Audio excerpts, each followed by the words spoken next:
We're here today to commemorate the terrorist attacks that have claimed the lives of so many people in India.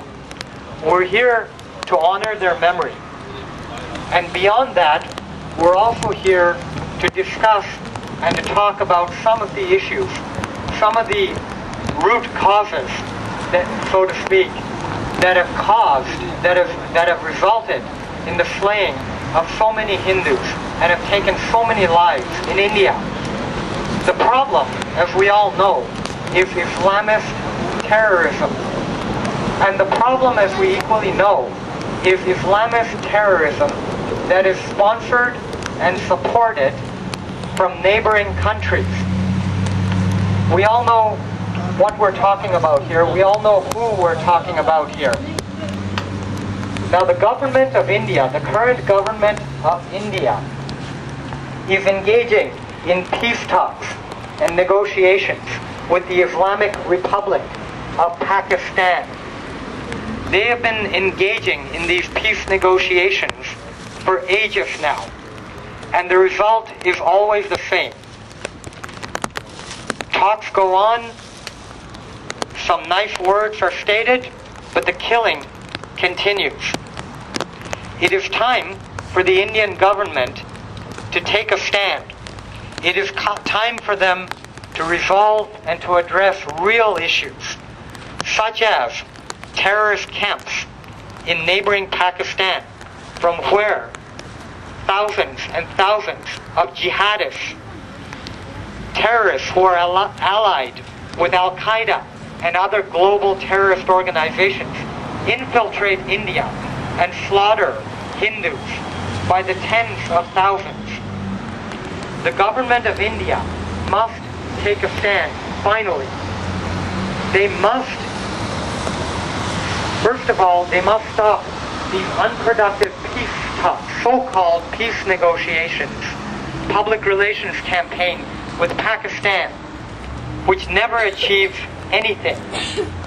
They must take a strong stand, and they must look at other nations, other heroic and patriotic nations who defend democracy and defend the principles of liberty and justice.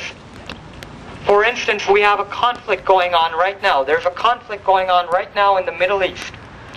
And the democratic nation of Israel has shown us and has shown the world how to deal with terrorism and how to deal specifically with state-sponsored terrorism.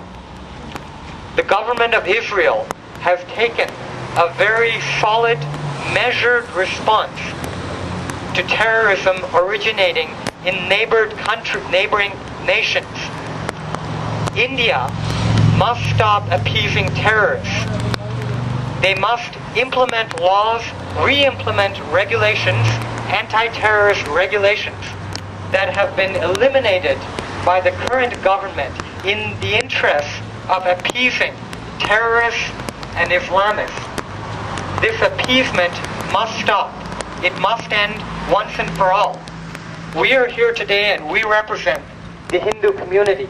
You see here a broad coalition of the major Hindu organizations in Canada, and we speak for Canadian Hindus on behalf of our brothers, sisters, and relatives in India that are continually being slaughtered by Islamists, by terrorists that are backed by neighboring countries. And we see a current government in India, the so-called UPA government, that is doing nothing, that is negotiating, appeasing, that is betraying their fellow Hindus and citizens of India. In the state of Kashmir, 450,000 Hindus have been driven out of the state of Kashmir by Islamic terrorists backed by Pakistan.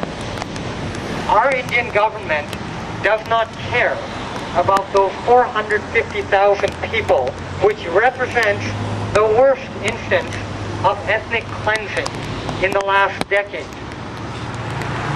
This ethnic cleansing is unknown in the world. It is not covered in the Western press.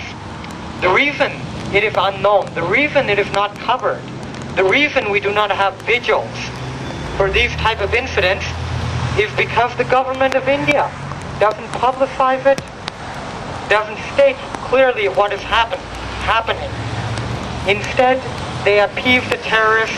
They keep on talking to Pakistanis, to the Pakistani regime, the same Pakistani regime that is responsible for ethnic cleansing, slaughter, massacres, and genocide. This must stop.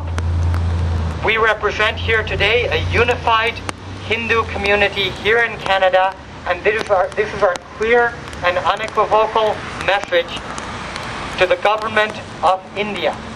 Stop appeasing Islamic terrorists once and for all. I thank you for attending.